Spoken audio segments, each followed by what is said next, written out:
Hello everyone, welcome to Nitulya's Academy. இந்த வீடியோல நம்ம என்ன பார்க்க போறோம்னா transformation of sentences, அதாவது simple, complex, compound. இதுக்கான வீடியோ ஆல்ரெடி நம்ம எக்ஸாம் டைம்ல பார்த்திருக்கோம். பட் இருந்தாலும் இந்த வீடியோல நம்ம இத பத்தி டீடைலா பார்க்க போறோம். அதாவது நம்ம யூஸ் பண்ணக்கூடிய டர்ம்ஸ் simple, complex, compound சொல்றோம். அந்த சென்டென்ஸோட ஃபார்ம்ஸ் எப்படி இருக்கும். அடுத்து பாத்தீங்க அப்படினா clause, dependent clause, independent clause, finite verb, phrase இதெல்லாம் நம்ம யூஸ் பண்ணுவோம். சோ அதெல்லாம் என்ன அப்படிங்கறத டீடைலா தெரிஞ்சிட்டு அதுக்கு அப்புறமா நம்ம ஃபார்முலா படி வந்து ஒவ்வொரு ஸ்டெப்ஸும் பார்க்கலாம். உங்களுக்கு ரொம்ப யூஸ்ஃபுல்லா இருக்கும் and ஈஸியாவும் இருக்கும் நீங்க சேஞ்ச் பண்றதுக்கு. வீடியோக்குள்ள போறதுக்கு முன்னாடி நம்மளோட சேனலை இப்பதான் நீங்க ஃபர்ஸ்ட் டைம் பார்க்கறீங்கன்னா மறக்காம சேனலை சப்ஸ்கிரைப் பண்ணிக்கோங்க. உங்களோட ஃப்ரெண்ட்ஸ்க்கு ஷேர் பண்ணுங்க. வாங்க வீடியோக்குள்ள போலாம். Transformation of sentences அப்படினா என்னன்னு பார்த்தறலாம். Sentence transformation is the process of changing the structure or words of a sentence without changing its meaning. அப்போ ஒரு சென்டென்ஸ் மாத்தி எழுதணும், ஆனா அதோட மீனிங் சேஞ்ச் ஆக கூடாது. Example பார்த்தறலாம். Despite his sickness, he went to school. அவனுக்கு உடம்பு சரியில்லாம இருந்த போதிலும் அவன் ஸ்கூலுக்கு போனான். Though he was sick, அவனுக்கு உடம்பு சரியில்லாம இருந்தாலும் he went to school. அவன் ஸ்கூலுக்கு போனான். He was sick, அவனுக்கு உடம்பு சரியில்லை, but he went to school. ஆனா அவன் ஸ்கூலுக்கு போனான். இப்போ இந்த மூணுலயுமே நமக்கு தெரிஞ்சது என்ன? அவனுக்கு உடம்பு சரியில்லாம இருந்தாலும் அவன் ஸ்கூலுக்கு போனான். சோ இதுல எந்த சென்டென்ஸ் நீங்க எடுத்துக்கிட்டீங்கனாலும் மீனிங் அதான் வரும். இதுல despite அப்படிங்கிற வேர்ட் நம்ம யூஸ் பண்ணிருக்கோம், இது சிம்பிள் சென்டென்ஸ். though அப்படிங்கிற வேர்ட் யூஸ் பண்ணிருக்கோம், இது காம்ப்ளெக்ஸா. பட் அப்படின்னு யூஸ் பண்ணி எழுதி இருக்கிற இந்த சென்டென்ஸ் வந்து காம்பவுண்ட் சென்டென்ஸ். சோ இவ்வளவுதான் வந்து டிரான்ஸ்ஃபர்மேஷன் ஆஃப் சென்டென்சஸோட மீனிங். சோ ஃபர்ஸ்ட் நம்ம phrase அப்படினா என்னன்னு தெரிஞ்சுக்கலாம். A phrase is a group of words forming a part of a sentence. Phrase அப்படிங்கிறது ஒரு group of words இருக்கும். ஒரு 2 வேர்ட் 3 வேர்ட் அல்லது அதுக்கு மேல கூட இருக்கலாம். ஒரு group of words இருக்கும். அது வந்து ஒரு சென்டென்ஸ், ஒரு வாக்கியத்தோடைய ஒரு பகுதியா இருக்கும். A part of a sentence இருக்கும். But it doesn't have any finite verbs. அந்த phrase அதாவது more than 2 words இருக்கும்னு சொல்லி நம்ம பார்த்தோம். 2 or more than 2 words இருக்கும். அதுல வந்து கண்டிப்பா என்ன இருக்காது அப்படினா finite verb இருக்காது. finite verb னா என்னன்னு அடுத்து நம்ம சொல்றோம். சோ அதுல என்ன இருக்காதுன்னா finite verb இருக்காது. For example,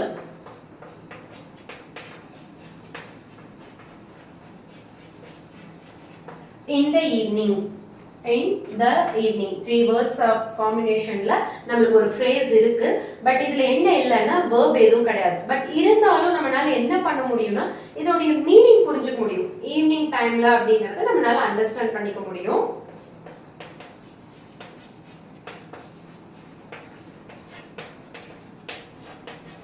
From the bottom, from the bottom 3 words இருக்கு. பட் இதுக்கும் வந்து என்ன கிடையாதுன்னா verb கிடையாது, finite verb கிடையாது. பட் இதுலயும் நம்மளால என்ன பண்ண முடியும்னா மீனிங் வந்து அண்டர்ஸ்டாண்ட் பண்ணிக்க முடியும். சோ இந்த மாதிரி வரதை தான் நம்ம என்னன்னு சொல்லுவோம், phrase அப்படின்னு சொல்லுவோம். சோ phrase னா என்ன?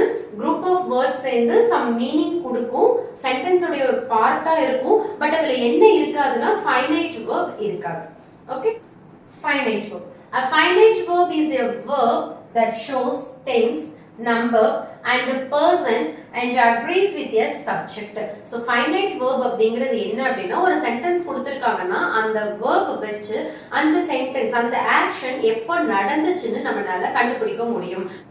is eating அப்படினா அது present continuous, was eaten அப்படினா அது past tense, have eaten அப்படினா present perfect tense. So இந்த மாதிரி verb வச்சு நம்மளால கண்டுபிடிக்க முடிஞ்சதுன்னா அதுதான் finite verb அப்படின்னு நம்ம சொல்லுவோம். எதுவுமே இல்லாம just eating அப்படின்னு சொல்றோம். ing verb வந்தோடனே கண்டினியூஸ் எடுத்துக்க கூடாது. be verb வந்து ing வந்தாதான் கண்டினியூஸ் டென்ஸ். சோ வெறும் ing verb வரும்போது அது gerund. சோ அந்த gerund ஃபார்ம்ல இருக்கும்போது அது கண்டிப்பா நான் ஃபைனைட் verb தான் இருக்கும். Example, Ria reads the newspaper. Ria reads the newspaper.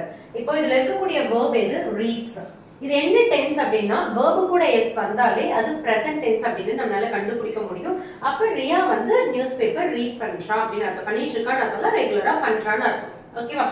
they are playing cricket அப்படின்னா are playing அவர்கள் விளையாடி கொண்டிருக்கிறார்கள். இப்ப are அப்படிங்கறத வச்சு இது ப்ளூரல், அவர்கள் நிறைய பேர் இருக்காங்கங்கறதையும் நம்ம கண்டுபிடிக்க முடியுது. present continuous அப்படிங்கறதையும் நம்மளால ஃபைண்ட் அவுட் பண்ண முடியுது.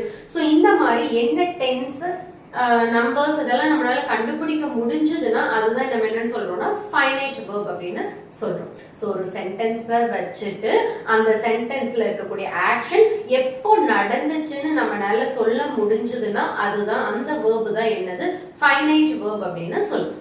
ஸோ இப்போ கிளாஸ்னா என்னன்னு பார்த்தலாம். a class is a combination of words that makes up a sentence. சில வேர்ட்ஸோட காம்பினேஷன்ல ஒரு சென்டென்ஸ் வந்து நம்ம ஃபார்ம் பண்ண முடியும். அந்த சென்டென்ஸ் வந்து நம்ம என்னன்னு சொல்றோம் அப்படின்னா கிளாஸ் அப்படின்னு சொல்றோம். It consists of subject and finite verb. அந்த சென்டென்ஸ்ல என்ன இருக்கும்னா சப்ஜெக்ட் இருக்கும் and finite verb இருக்கும். அதாவது நம்ம சொன்னோம் இல்லையா டென்ஸ் கண்டுபிடிக்கிற மாதிரியான ஒரு verb இருக்கும். ஸோ இதை தான் நம்ம என்னன்னு சொல்றோம் கிளாஸ் அப்படின்னு சொல்றோம். There are two types of classes. அந்த கிளாஸ் வந்து மொத்தம் 2 டைப்ல இருக்கு. They are main class and another one is subordinate class. So main class னா என்ன, subordinate class னா என்னன்னு பார்த்தறலாம். main class. So main class னா என்ன, independent class அப்படின்னு இதுக்கு ஒரு நேம் இருக்கு. A main class is a group of words that can stand alone as a sentence and convey complete meaning. So main class வந்து ஒரு சென்டென்ஸா தனிச்சு நிக்கும், எதோடைய ஹெல்ப்பும் இல்லாம அது stand alone தனியா இருந்து கம்ப்ளீட் மீனிங் கொடுக்கும். ஒரு சென்டென்ஸுக்கு கம்ப்ளீட்டான ஒரு மீனிங் கொடுக்கும். அதைத்தான் நம்ம என்னன்னு சொல்றோம்னா மெயின் கிளாஸ். ஸோ எதோடைய ஹெல்ப்பும் இல்லாம தனியாவே அது மீனிங் கொடுக்கறதுனால இண்டிபெண்டா இருக்கிறதுனால இதுக்கு இண்டிபெண்டன்ட் கிளாஸ் அப்படிங்கிற இன்னொரு நேமும் இருக்கு. எக்ஸாம்பிள் பாருங்க, the dog chased the cat. இதுல இருக்கக்கூடிய ஃபைனைட் verb, இந்த டாக் வந்து கேட்டை துரத்துச்சு. எப்போ பாஸ்ட்ல. சோ பாஸ்ட் டென்ஸ்ங்கறத கண்டுபிடிச்சிட்டோம். சப்ஜெக்ட் அப்படிங்கிற ஒண்ணு இருக்கு, நம்ம ஆல்ரெடி கிளாஸ்ல பார்த்த மாதிரி சப்ஜெக்ட் இருக்கு, அதுக்கான ஃபைனைட் verb இருக்கு, அந்த சென்டென்ஸ் கம்ப்ளீட்டும் ஆயிடுச்சு. the dog chased the cat. ஓகேவா? I brought an umbrella. brought அப்படிங்கிற past tenseக்கான bringக்கான past tense verb இருக்கு, I அப்படிங்கிற சப்ஜெக்ட் இருக்கு. சோ சென்டென்ஸ் கம்ப்ளீட் ஆயிடுச்சுனா ஒரு கொடை எடுத்துட்டு வந்தேன் அப்படிட்டு கம்ப்ளீட் ஆயிடுச்சு. சோ இதுதான் என்னது மெயின் கிளாஸ். சப்ஜெக்ட் இருக்கும், ஃபைனைட் verb இருக்கும், எந்த ஒரு சென்டென்ஸ் உடைய ஹெல்ப்பும் இல்லாம கம்ப்ளீட் மீனிங் கொடுக்கிறது தான் மெயின் கிளாஸ். அடுத்து சபார்டினேட் கிளாஸ் பாத்தீங்கன்னா அதுக்கு இன்னொரு நேம் என்னன்னா டிபெண்டன்ட் கிளாஸ். அதாவது இண்டிபெண்டன்ட்னா சுதந்திரமா தானே எதோட ஹெல்ப்பும் இல்லாம இருக்கிறது. டிபெண்டன்ட் அப்படின்னா இன்னொரு விஷயத்தை சார்ந்து இருக்கிறது டிபெண்டன்ட் அப்படின்னு சொல்லுவோம். A subordinate class is a group of words that cannot stand alone as a sentence. இதுவும் group of words தான். இதுலயும் சப்ஜெக்ட் இருக்கும், ஃபைனைட் verb இருக்கும், மீனிங் இருக்கும், ஆனா அந்த மீனிங் வந்து கம்ப்ளீட் ஆகாது, இன்கம்ப்ளீட் சென்டென்ஸா தான் இருக்கும். எக்ஸாம்பிள் பாருங்க, though the dog chased the cat. Already பார்த்தது தான் the dog chased the cat அப்படிங்கிறது. பட் இங்க இன்னொரு வேர்ட் நம்ம என்ன சேர்த்திருக்கிறோம், though அப்படின்னா என்னது, ஆனாலும் இருந்தாலும். though the dog chased the cat, அந்த டாக் வந்து கேட்டை சேஸ் பண்ணினாலும் இது வரைக்கும் படிச்சோம் அப்படின்னா நம்மளுக்கு இப்ப என்ன கிடைக்காதுன்னா கம்ப்ளீட் மீனிங் கிடைக்காது. பாருங்க, சப்ஜெக்ட் இருக்கு, ஃபைனைட் verb இருக்கு, இங்க இருக்கிற இந்த தோ ஆல என்ன ஆகுது அப்படின்னா இன்கம்ப்ளீட் சென்டென்ஸா இருக்கு. ஓகேங்களா? இது வந்து என்னதுன்னா சபார்டினேட் கிளாஸ். சப்ஜெக்டும் இருக்கும், verb இருக்கும், ஆனா இன்கம்ப்ளீட்டா இருந்தா அதான் நம்ம என்னன்னு சொல்றோம் சபார்டினேட் கிளாஸ். அப்போ மெயின் கிளாஸ் வந்துச்சுன்னா இது கம்ப்ளீட் ஆயிடும். இட் அப்படிங்கிற சப்ஜெக்ட் இருக்கு, மேனேஜ் அப்படிங்கிற ஃபைனைட் verb இருக்குது. மேனேஜ் டு எஸ்கேப், என்னதான் அந்த டாக் துரத்துனாலும் அந்த கேட் என்ன ஆயிடுச்சு, எப்படியோ மேனேஜ் பண்ணி எஸ்கேப் ஆயிடுச்சு. ஓகேங்களா? இப்ப இந்த மெயின் கிளாஸ் வந்து இந்த சபார்டினேட் கிளாஸோட சேரும் போதுதான் இது கம்ப்ளீட் ஆகும். இதை டிபெண்ட் பண்ணி தான் இது இருக்குங்கிறதுனால இது கூட இன்னொரு நேம் என்ன, டிபெண்டன்ட் கிளாஸ் அப்படின்னு சொல்லுவோம். சோ சப்ஜெக்டும் இருக்கணும், verb இருக்கணும், சென்டென்ஸ் கம்ப்ளீட் ஆனா மெயின் கிளாஸ். சப்ஜெக்டும் இருந்து ஃபைனைட் verb இருந்து சென்டென்ஸ் கம்ப்ளீட் ஆகலன்னா அது சபார்டினேட் கிளாஸ். ஓகேங்களா? இப்ப சிம்பிள் சென்டென்ஸ்னா எப்படி இருக்கும்னு பார்த்துக்கலாம். A simple sentence is a sentence that has only one main class and may or may not have phrase. Simple sentenceல ஒரே ஒரு main class இருக்கணும், phrase இருக்கலாம் இல்லாமையும் இருக்கலாம், வேற எதுவுமே அதுல இருக்காது. எக்ஸாம்பிள் பாருங்க, he played cricket. heங்கிறது சப்ஜெக்ட், played past tense கான verb, ஒரு finite verb இருக்கு. he played cricket, அவன் கிரிக்கெட் விளையாடினான், ஒரு சென்டென்ஸ் கம்ப்ளீட் ஆயிடுச்சு. சோ ஒரே ஒரு மெயின் கிளாஸ் இருக்கு. இது பாருங்க, due to rain the match was cancelled. match அப்படிங்கிற சப்ஜெக்ட் இருக்கு, was cancelled அப்படிங்கிற ஃபைனைட் verb இருக்கு. சோ இது வந்து மெயின் கிளாஸ். அப்ப இது என்னன்னா 3 words of combinationல ஒரு phrase. சப்ஜெக்ட் கிடையாது, verb கிடையாது, ஆனா நம்மளுக்கு மீனிங் இருக்கு. மழையின் காரணமாக ஒரு மீனிங் இருக்குல்ல. சோ இதுதான் என்னது அப்படின்னா phrase. சோ சிம்பிள் சென்டென்ஸ் எப்படி இருக்கும்? ஒரே ஒரு மெயின் கிளாஸ் இருக்கலாம் அல்லது phrase plus மெயின் கிளாஸ் ஒரு மெயின் கிளாஸ் இருக்கலாம். சோ மொத்தம் நம்ம 8 டைப்ஸ் பார்க்க போறோம். அந்த 8 டைப்ஸ்ல 8th டைப்ல மட்டும் வந்து மெயின் கிளாஸ் மட்டும் வர மாதிரி இருக்கும். மத்த 7 டைப்ஸ்லயுமே நம்ம எப்படி தான் பார்க்க போறோம்னா phrase plus மெயின் கிளாஸ் இருக்கிற மாதிரி தான் பார்க்க போறோம். அப்ப காம்ப்ளெக்ஸ் சென்டென்ஸ் எப்படி இருக்கும்னா a complex sentence is a sentence that contains one main class and one or more subordinate class. So compound sentenceல ஒரு சபார்டினேட் கிளாஸ் இருக்கலாம் அல்லது ரெண்டு சபார்டினேட் கிளாஸ் கூட இருக்கலாம். அதாவது இன்கம்ப்ளீட் சென்டென்ஸ் இருக்கலாம், ஆனா கண்டிப்பா ஒரு மெயின் கிளாஸ் அதுல இருக்கும். ஏன்னா அது வந்தாதான் அந்த சென்டென்ஸ் என்ன ஆகும்னா கம்ப்ளீட் ஆகும் இல்லையா. சோ சிம்பிள்ல ஒரே ஒரு மெயின் கிளாஸ் தான் இருக்கும், phrase இருக்கலாம். ஆனா காம்ப்ளெக்ஸ்ல சபார்டினேட் கிளாஸ் இருக்கும், கூட கண்டிப்பா என்ன இருக்கும்? ஒரு மெயின் கிளாஸ் இருக்கும். எக்ஸாம்பிள் பாருங்க. since it rained, சப்ஜெக்ட் இருக்கு, verb இருக்கு, ஆனா since அப்படிங்கிற ஒரு வேர்ட்னால இது எப்படி இருக்குதுன்னா சபார்டினேட் கிளாஸா இருக்கு, இன்கம்ப்ளீட்டா இருக்குது. அதாவது மழை வந்ததனால் அப்படின்னு இருக்கு. the match was cancelled. So இது வந்து சப்ஜெக்ட் இருக்குது, ஃபைனைட் verb இருக்குது, கம்ப்ளீட் சென்டென்ஸா இருக்கு. சோ இந்த மெயின் கிளாஸ்னால தான் இது என்ன ஆகுது? கம்ப்ளீட் ஆகுது. சோ ஒரு சபார்டினேட் கிளாஸ் அல்லது அதுக்கு மேலயும் இருக்கலாம், கண்டிப்பா ஒரு மெயின் கிளாஸ் காம்ப்ளெக்ஸ்ல இருக்கும். சோ காம்ப்ளெக்ஸ் சென்டென்ஸ் உடைய combination subordinate clause plus main class. நம்ம எழுத போறதுல ரெண்டு சபார்டினேட் கிளாஸ்லாம் வராது, ஒரு சபார்டினேட் கிளாஸ் தான் கொடுப்பாங்க. சோ ஒரு சபார்டினேட் கிளாஸ் ஒரு மெயின் கிளாஸ். சிம்பிள்ல ஒரே ஒரு மெயின் கிளாஸ், காம்ப்ளெக்ஸ்ல ஒரு சபார்டினேட் கிளாஸ் ஒரு மெயின் கிளாஸ். அடுத்து compound sentence. A compound sentence is a sentence that has at least two main classes joined by conjunction. இதுல குறைஞ்சது ரெண்டு மெயின் கிளாஸ் கண்டிப்பா இருக்கும், அதுக்கு மேலயும் இருக்கலாம். பட் நம்ம எழுத போறதுல டூ மெயின் கிளாஸஸ் தான் வரப்போகுது. சோ ரெண்டு மெயின் கிளாஸ் கன்ஜங்ஷனால கம்பைன் ஆயிருக்கும், ஜாயிண்ட் ஆயிருக்கும். சோ அதுதான் வந்து காம்பவுண்ட் சென்டென்ஸ் அப்படின்னு சொல்லுவோம். இட் ரெயின்ட், மழை வந்துச்சு, சப்ஜெக்ட் இருக்குது, ஃபைனைட் verb இருக்குது. சோ இது ஒரு மெயின் கிளாஸ். இட் ரெயின்ட், மழை வந்துச்சு, சென்டென்ஸ் கம்ப்ளீட் ஆயிடுச்சு இல்லையா. அதே மாதிரி பாருங்க the match was cancelled, இது ஒரு மெயின் கிளாஸ் நம்ம ஆல்ரெடி பார்த்தோம்.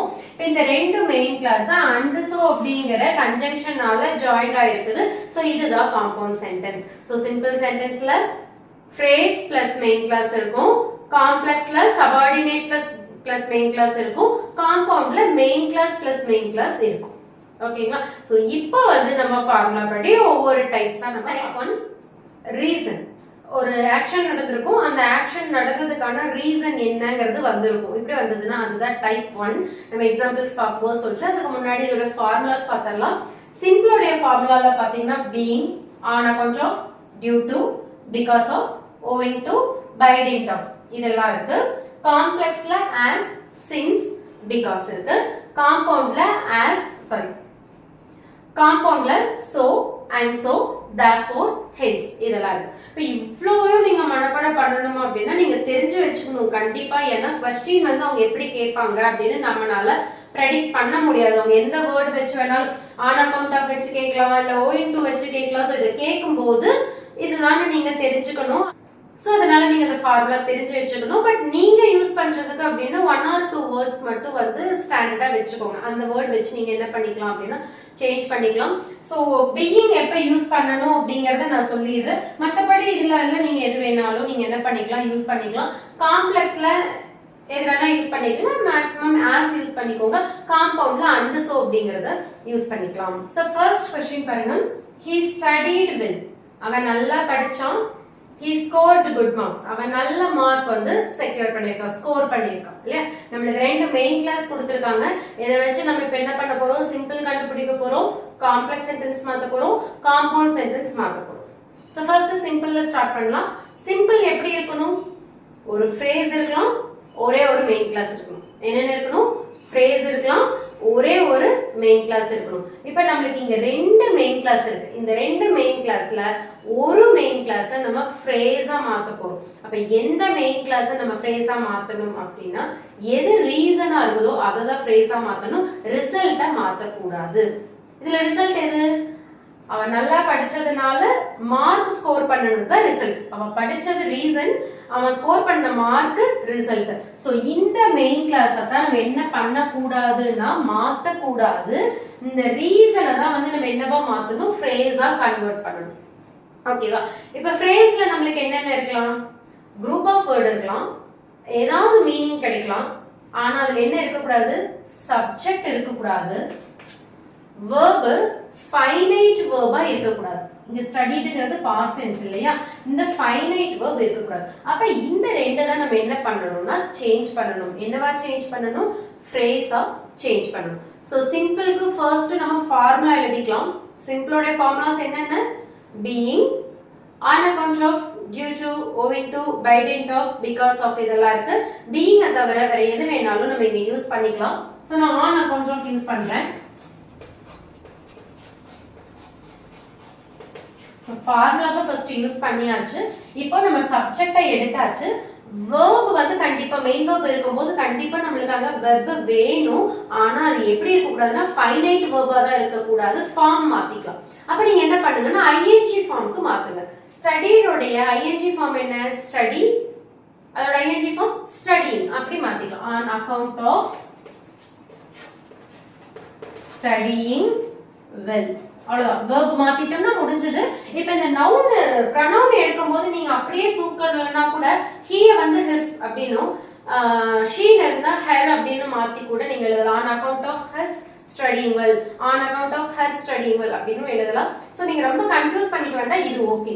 on account of எழுதிட்டோம், சப்ஜெக்ட்ட தூக்கிட்டோம், verb உடைய ஃபார்மை மாத்திட்டோம். சோ ஃப்ரேஸை நாம கண்டுபிடிச்சிட்டோம். ஓகேங்களா? சோ ஃப்ரேஸ்ல என்ன இருக்கணும், குரூப் ஆஃப் வேர்ட்ஸ் இருக்கணும், மீனிங் இருக்கணும். on account of studying well நல்லா படிச்சதன் காரணமாக அப்படின்னு அர்த்தம். ஆனா ஸ்டடியிங் அப்படிங்கிற ஒரு வெர்பை மட்டும் வச்சு அது என்ன டென்ஷன் எல்லாம் நம்மளால என்ன பண்ண முடியாது, கண்டுபிடிக்க முடியாது. சோ ஃப்ரேஸா கன்வெர்ட் பண்ணிட்டோம். பேலன்ஸ் இருக்கிறத நம்ம அப்படியே எழுத வேண்டியதா, கமா போட்டுட்டு h ஸ்மால் லெட்டர்ல மாத்திட்டு he scored good marks. இதுதான் சிம்பிள். ஓகேங்களா? ஃப்ரேஸ் இருக்கு, மெயின் கிளாஸ் இருக்கு. சோ சிம்பிளா நாம சேஞ்ச் பண்ணிட்டோம். இப்போ நம்ம இத என்னவா கன்வெர்ட் பண்ண போறோம் அப்படினா காம்ப்ளெக்ஸா கன்வெர்ட் பண்ண போறோம். நீங்க இங்க இருந்து எடுத்து எழுதுனீங்கன்னா ரொம்ப ஈஸியா இருக்கும். ஆனா நமக்கு எக்ஸாம்ல வந்து இப்படி கொடுக்க மாட்டாங்க, இந்த மாதிரி ஏதாவது ஒரு ஃபார்ம்ல தான் கொடுப்பாங்க. சிம்பிள்ல கொடுத்து காம்ப்ளெக்ஸ் காம்பவுண்ட்ல மாத்துங்க, இல்ல காம்ப்ளெக்ஸ்ல கொடுத்து காம்பவுண்ட்ல மாத்துங்க, சிம்பிள்ல மாத்துங்க, இப்படிதான் நம்மளுக்கு கேட்பாங்க. அதனால நம்ம சிம்பிள்ல இருந்து எப்படி மாத்துறது கத்துக்கலாம். நம்ம மெயின் கிளாஸ் எப்படி ஃப்ரேஸா மாத்துறதுன்னு தெரிஞ்சுக்கிட்டோம் இல்லையா? இப்ப ஃப்ரேஸை எப்படி மெயின் கிளாஸா மாத்துறதுங்கிறதையும் இப்ப நம்ம தெரிஞ்சுக்கலாம். சோ ஃபர்ஸ்ட் காம்ப்ளெக்ஸ் உடைய ஃபார்முலா எழுதிக்கலாம். நல்லா ஞாபகம் வச்சுக்கோங்க, சிம்பிள் காம்ப்ளெக்ஸ் உடைய ஃபார்முலா ஃப்ரண்ட்ல வரும், காம்பவுண்ட் உடைய ஃபார்முலா மட்டும் அந்த ரெண்டு சென்டென்ஸ்க்கு இடையில வரும். ஓகேவா? சோ ஃபர்ஸ்ட் காம்ப்ளெக்ஸ் உடைய ஃபார்முலா எழுதிக்கலாம். என்னென்ன இருக்கு, as, since, because. நம்ம ஏதாவது ஒன்னு எழுதிக்கலாம். நம்ம as எழுதுறோம். ஓகேங்களா? இப்போ இதுல என்ன பண்றோம், இந்த ஃப்ரேஸை தான் நம்ம என்னவா மாத்தணும், மெயின் கிளாஸா மாத்தணும். on account ofங்கிறது சிம்பிளோட ஃபார்முலா, அதனால நம்ம அதை எடுத்துறோம். அடுத்தது இதுதான் இருக்கு. நம்ம சபார்டினேட் கிளாஸா மாத்தினாலும் சரி, மெயின் கிளாஸா மாத்தினாலும் சரி, கிளாஸுக்கு என்ன வேணும், சப்ஜெக்ட் வேணும், ஃபைனைட் வெர்ப் வேணும். சப்ஜெக்ட் வேணும், ஃபைனைட் வெர்ப் வேணும். அப்ப நம்ம சப்ஜெக்ட் கண்டுபிடிக்கணும். இந்த சென்டென்ஸ்ல நம்ம யாரை பத்தி பேசுறோமோ அதுதான் சப்ஜெக்ட். யாரை பத்தி பேசுறோம், he. அவன் நல்லா படிச்சா அவன் நல்ல மார்க் ஸ்கோர் பண்ணான், அப்ப அவன், அந்த சப்ஜெக்ட் இங்க போட்டுக்கிறோம். சப்ஜெக்ட் கண்டுபிடிச்சிட்டோம். இப்ப ஃபைனைட் வெர்ப் கண்டுபிடிக்கணும். இங்க நம்மளுக்கு வெர்ப் இருக்கு, ஆனா ஜெரண்ட் ஃபார்ம்ல, அதாவது verb present participle ஃபார்ம்ல இருக்கு. இத வந்து நம்ம verb 1 ஆவோ, அதாவது present tense ஆவோ, verb 2 past tense ஆவோ மாத்தணும். நம்ம எப்படி மாத்தணும் அப்படினா ரெண்டாவது டென்ஸ்ல இருக்க, சாரி செகண்ட் சென்டென்ஸ்ல இருக்கக்கூடிய verb ஓட டென்ஸ்க்கு மாத்தணும். இங்க இருக்கிற verb எது, scored, verb 2, அதாவது past tenseல இருக்கு இல்லையா, இந்த டைப்புக்கு, இந்த டென்ஸ்க்கு இத மாத்தணும். study உடைய past tense என்ன, studied. ஸ்டடிங்கிறது நடந்து முடிஞ்சது. இதை வச்சு நம்மளால டென்ஸ் கண்டுபிடிக்க முடியுது இல்லையா? சோ இது வந்து கிளாஸா நம்ம மாத்திட்டோம். Studied well, as he studied well. ஆனா இத படிக்கும்போது எப்படி இருக்கும், அவன் நல்லா படிச்சதனால, இந்த asங்கிற வேர்டுனால இது சபார்டினேட் கிளாஸா மாறிடுச்சு. ஓகேங்களா? அடுத்தது செகண்ட் சென்டென்ஸ் அப்படியே தான் வரும், he scored good marks.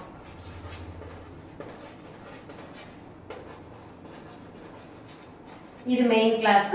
So ஒரு சபார்டினேட் கிளாஸ் ஒரு மெயின் கிளாஸ் இருக்கிறதுனால இது என்னது காம்ப்ளெக்ஸ் சென்டென்ஸ். நீங்க as ஃபர்ஸ்டே போட்டுட்டீங்க இல்லைனாலும் நம்ம ஒரு மெயின் கிளாஸை கண்டுபிடிச்சிட்டு கூட நீங்க முன்னாடி ஃபார்முலா ஆட் பண்ணீங்கன்னா அது சபார்டினேட் கிளாஸா மாறிடும். ஓகேவா? ஃப்ரேஸ்ல இருந்து நீங்க மெயின் கிளாஸை கண்டுபிடிங்க, சப்ஜெக்ட் கண்டுபிடிங்க, யார பத்தி பேசுறோமோ அதான் சப்ஜெக்ட். ரொம்ப ஈஸி. வெர்ப் வந்து ஏதாவது ஒரு ஃபார்ம்ல இருக்கும், அதை வந்து நீங்க பாஸ்ட் டென்ஸா பிரசன்ட் டென்ஸானா இங்க இருக்கிற வெர்பை வச்சு அதையும் மாத்திட்டீங்க அப்படின்னா நம்மளுக்கு கிளாஸ் வந்துடும். சபார்டினேட் கிளாஸ்னா காம்ப்ளெக்ஸோட ஃபார்முலா ஆட் பண்ணிக்கோங்க, மெயின் கிளாஸா இருந்ததுன்னா அப்படியே விட்டுருங்க. ஓகேவா? இப்போ இதை நம்ம வந்து காம்பவுண்ட் சென்டென்ஸா மாத்தணும்னா என்ன பண்ணணும்? காம்ப்ளெக்ஸ் உடைய ஃபார்முலாவை தூக்கிட்டு இந்த இடத்துல காம்பவுண்ட் உடைய ஃபார்முலாவை நம்ம ஆட் பண்ண போறோம். He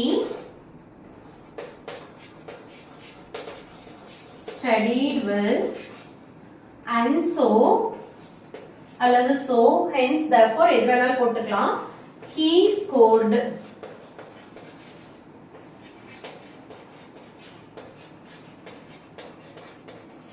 good marks.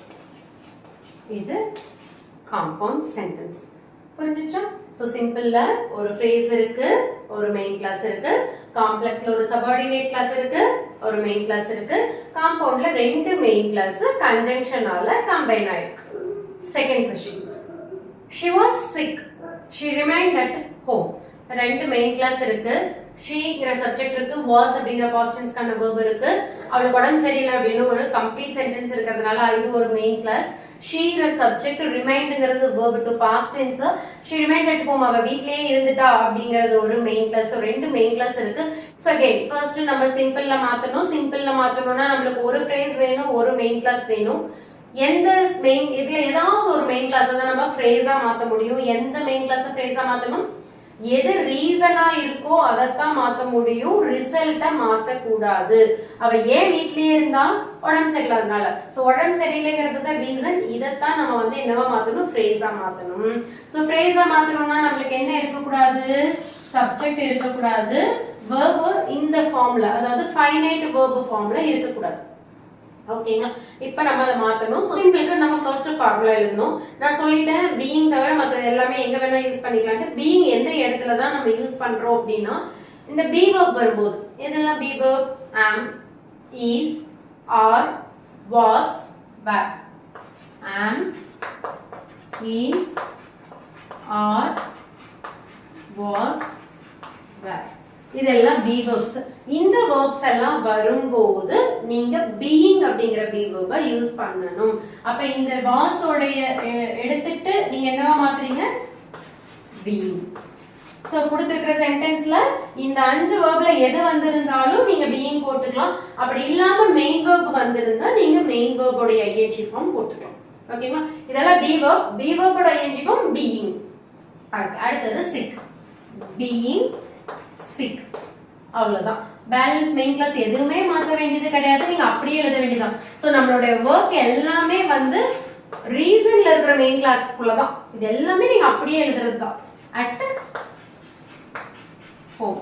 சோ இது என்னது? Simple sentence. இது ஒரு மெயின் கிளாஸ், இது ஒரு ஃப்ரேஸ். ஓகேவா? சோ அடுத்து நம்ம காம்ப்ளெக்ஸ்ல மாத்தணும். இங்க இருந்து மாத்த போறது இல்ல, as we said earlier இங்க இருந்து தான் நம்ம இத மாத்த போறோம். சோ காம்ப்ளெக்ஸ் ஓட ஃபார்முலா போடுறதுக்கு முன்னாடி நம்ம மெயின் கிளாஸா இங்க இருக்கறத மெயின் கிளாஸா நம்ம கன்வர்ட் பண்ணிக்கலாம். மெயின் கிளாஸ்ல என்ன வேணும்? சப்ஜெக்ட் இருக்கணும், வெர்ப் இருக்கணும், ஐ மீன் ஃபைனைட் வெர்ப் இருக்கணும், மீனிங் கம்ப்ளீட் ஆகணும். சப்ஜெக்ட் அப்படிங்கிறது நம்ம யாரை பத்தி பேசுறோமோ அதான் சப்ஜெக்ட். யாரை பத்தி பேசுறோம்? she. அதனால அத ஃபர்ஸ்ட் எழுதிக்கிறோம். அடுத்தது ஃபைனைட் வெர்ப் போடணும். இங்க இருக்கக்கூடிய வெர்ப் ஃபார்ம் என்னது? பீயிங் அப்படிங்கிற வெர்ப் தான். அப்ப பி வெர்ப்னு அர்த்தம். இந்த 5ல ஒரு வெர்ப் தான் நம்ம போடணும். இங்க இருக்கிற வெர்பை வச்சு தான் நம்ம இதை கண்டுபிடிக்கணும். ரிமைண்ட் பாஸ்ட் டென்ஸ் அப்படிங்கிறதுனால வாஸ் அல்லது வேர் தான் போடணும். பி வெர்ப்லயே இந்த 3 பிரசன்ட்கான பி வெர்ப், இந்த 2 வந்து பாஸ்ட்கான பி வெர்ப். இது எல்லாமே இதுல டீடைலா பார்க்க முடியாது. நீங்க டென்ஸ் படிச்சிருந்தீங்கன்னா உங்களுக்கு கிளியரா புரியும். சோ இது பிரசன்ட்கான பி வெர்ப்ஸ், இது பாஸ்ட்கான பி வெர்ப்ஸ். இங்க பாஸ்ட் டென்ஸ்ங்கறதுனால வாஸ் அல்லது வேர் தான் போடணும். வாஸ் சிங்குலர் வந்தா போடணும், வேர் ப்ளூரல் வந்தா போடணும். சி சிங்குலர்ங்கறதுனால நம்ம வாஸ் தான் போடணும். She was sick. Sentence complete ஆயிடுச்சு இல்லையா, மெயின் கிளாஸா இருக்கு. இப்போ நம்ம காம்ப்ளெக்ஸ் எழுதணும்னா இந்த சென்டென்ஸ் இன்கம்ப்ளீட் சென்டென்ஸா இருக்கணும். அப்ப அதோட ஃபார்முலா ஆட் பண்ணணும். ஸோ ஆஸ் அல்லது சின்ஸ் நம்ம யூஸ் பண்ணலாம். நான் இந்த சின்ஸ் யூஸ் பண்ணி காமிக்கிறேன். Since she was sick. அவ்வளவுதான். இந்த சென்டென்ஸ்ல எந்த சேஞ்சுமே கிடையாது. she remained at home.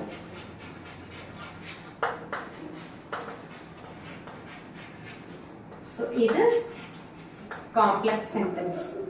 ஓகேங்களா? இங்க ஒரு மெயின் கிளாஸ், இது இன்கம்ப்ளீட்டா since she was sick, அவளுக்கு உடம்பு சரியில்லாத காரணத்தினால். ஸோ இது வந்து ஒரு சபார்டினேட் கிளாஸ். இப்போ இதுவே காம்பவுண்ட்ல மாத்தணும்னா இந்த ஃபார்முலாவை தூக்கிட்டு இந்த மெயின் கிளாஸையும் கன்ஜங்ஷன் வேர்டால நம்ம கம்பைன் பண்ணணும். she was sick and so she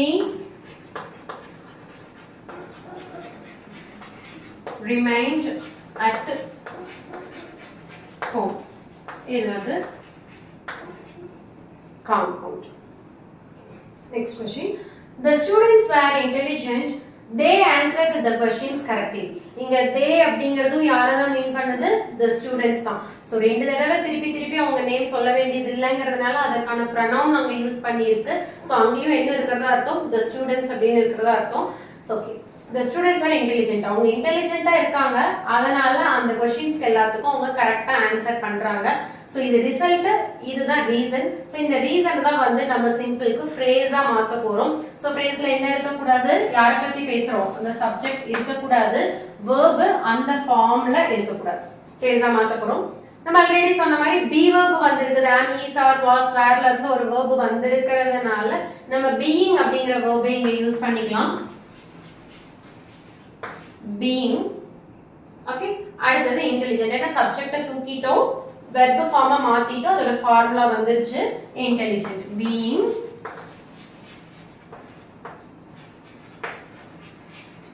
intelligent. இப்போ இது being தான் போடணுமா அப்படினா இன்னொரு ஃபார்மும் இருக்கு, அது உங்களுக்கு கன்ஃபியூஸ் ஆகும். இருந்தாலும் நான் சொல்றேன், பாத்துக்கோங்க. இல்ல வேண்டாம்னா நீங்க இத அப்படியே ஃபாலோ பண்ணிக்கோங்க. ஓகேவா? சரி சொல்றேன் பாருங்க. இப்போ because of போடுறோம் அப்படினா because of போட்டுட்டு இங்க இருக்கக்கூடிய சப்ஜெக்ட் உடைய possessive pronoun யூஸ் பண்றோம். என்ன அப்படினா அவர்களுடைய அப்படின அர்த்தம். their, theyன்னுல theirs மாத்தணும், he-னா his-னு மாத்தணும், she-னா her-னு மாத்தணும்னு பார்த்தோம் இல்லையா? I-னா my-னு மாத்தணும். சோ அந்த மாதிரி the students அவர்கள் அப்படிங்கிறது their-னு மாத்திட்டு intelligent intelligence அப்படி மாத்தணும். because of their intelligence. ஓகேவா? இப்போ இதுவே வந்து work hard அப்படினு இருந்தா hard workனு மாத்தணும். oldனு இருந்தா old age, sickனா sickness, illனா illness, richனா richness, poorனா poverty இப்படின்னு சொல்லி மாத்தணும். வரக்கூடிய சென்டென்சஸ்லாம் நம்ம அந்த மாதிரி பார்க்கலாம். பட் இருந்தாலும் நீங்க இவ்ளோ தூரம் வந்து அந்த ரிஸ்க் எடுக்காம சிம்பிளா முடிக்கணும் அப்படினா இந்த be verb போட்டுட்டு நீங்க அப்படியே எழுதிக்கலாம். சோ இந்த டைப் வேணா நம்ம இதுலயே பார்க்கலாம்.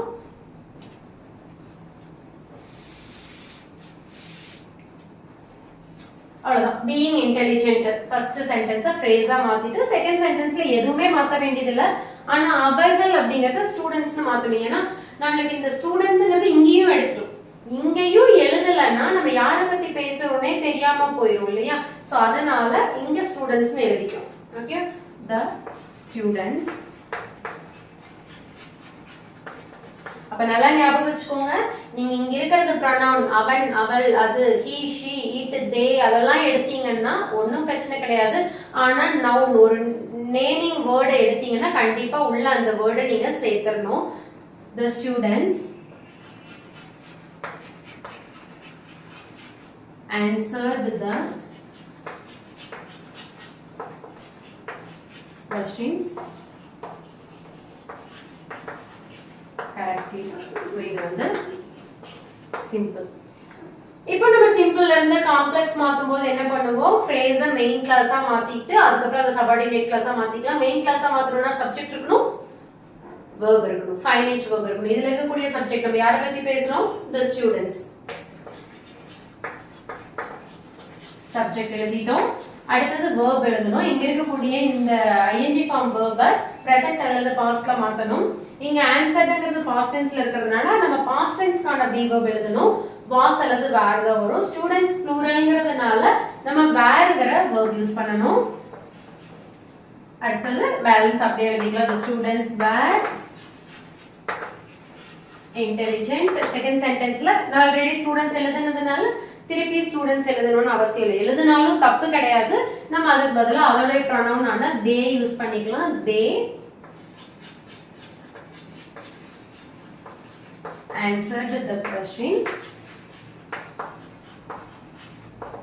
correctly. இது காம்ப்ளெக்ஸ். அதாவது சாரி மெயின் கிளாஸா மாத்திட்டோம். அந்த சபார்டினேட்டா நம்ம மாத்தணும். சபார்டினேட் மாத்தணும்னா அதோட ஃபார்முலா ஆட் பண்ணணும். as அடுத்து இப்ப காம்பவுண்ட்ல மாத்தணும்னா இந்த ஃபார்முலாவை தூக்குறோம். பேலன்ஸ் எழுதுறோம். the students were intelligent. So ஒரு மெயின் கிளாஸ் வந்துருச்சு. இன்னொரு மெயின் கிளாஸ் எழுதுறதுக்கு முன்னாடி இதோட ஃபார்முலா எழுதணும். and so நம்ம hence யூஸ் பண்றேங்க. hence they answered